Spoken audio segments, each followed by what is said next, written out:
Nakipag-date ako sa lalaking nakilala ko online nung pagkatapos namin kumain. Hindi ko inakala na ang simpleng pakikipagkilala online ay magiging isa sa pinakamasakit at pinakanakakahiyang karanasan sa buhay ko. May nakilala akong lalaki sa internet.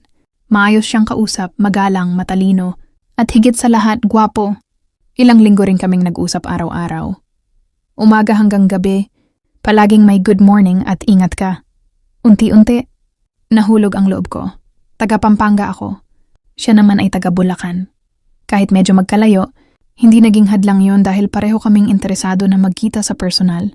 Napag-usapan namin na sa BGC, daw kami magkita dahil may alam siyang masarap at social na restaurant doon. May kotse raw siya kaya madali lang daw para sa kanya. Ako naman nag-commute lang. Kahit pagod, kahit mahal ang pamasahe, hindi ako nagdalawang isip.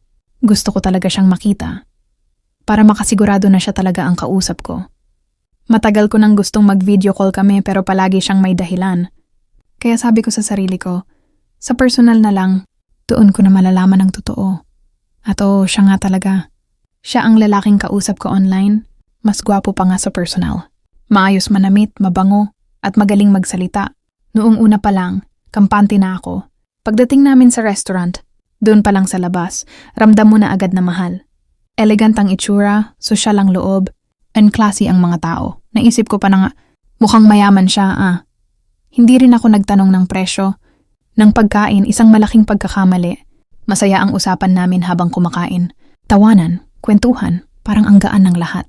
Hanggang sa dumating ang bill, noong ibinigay na ng waiter ang resibo, bigla kong napansin na nagbago ang kilos niya. Kinapkapan niya ang bulsa niya, 1, 2, 3, halata ang kaba sa mukha niya. Sabi niya, parang wala yung wallet ko. Baka naiwan ko sa kotse. Sinabi pa niyang nakapark daw ang kotse niya sa malayo, mga 10 minutong lakad pa. Nakakahiya raw kung paghihintayin pa ang waiter at ang cashier. Tinanong niya ako kung pwede raw ba. Akong magbayad muna at babayaran. Niya na lang ako agad kapag nakuha na niya ang wallet niya. Kinabahan ako. Tinanong ko siya kung wala ba siyang online banking, GCash o kahit anong paraan, pero marami siyang dahilan. Wala raw siyang signal. Sira raw ang phone niya. Hindi raw siya gumagamit ng ganon. Doon ko lang napansin ang bill. 8,000. Nanlambot ang katawan ko. Hindi ko inakalang aabot ng ganon kamahal. Ang laman lang ng wallet ko ay 10,000. At ang mas masakit, pera iyon ng nanay ko para sa pagpapagamot niya. Gusto kong umatras. Gusto kong sabihin na hindi ko kaya.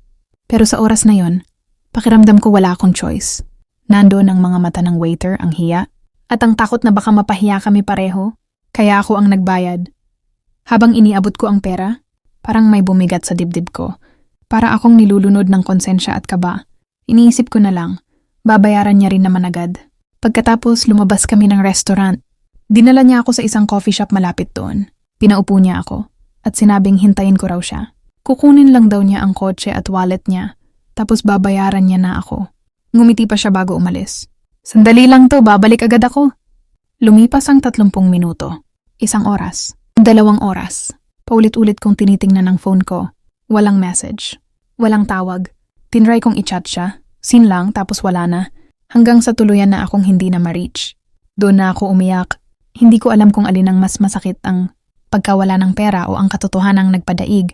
Ako sa itsura at tiwala. Pera iyon para sa nanay ko. Pera para sa gamot niya. At nawala iyon dahil sa isang lalaking hindi ko man lang talaga kilala. Pakiramdam ko ang tanga-tanga ko. Ang hina-hina ko.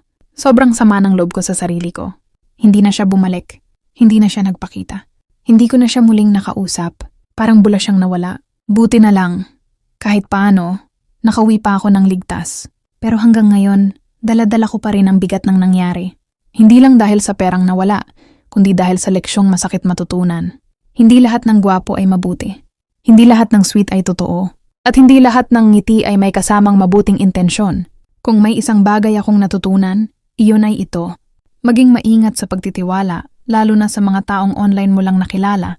Sana wala nang ibang makaranas ng pinagdaanan ko.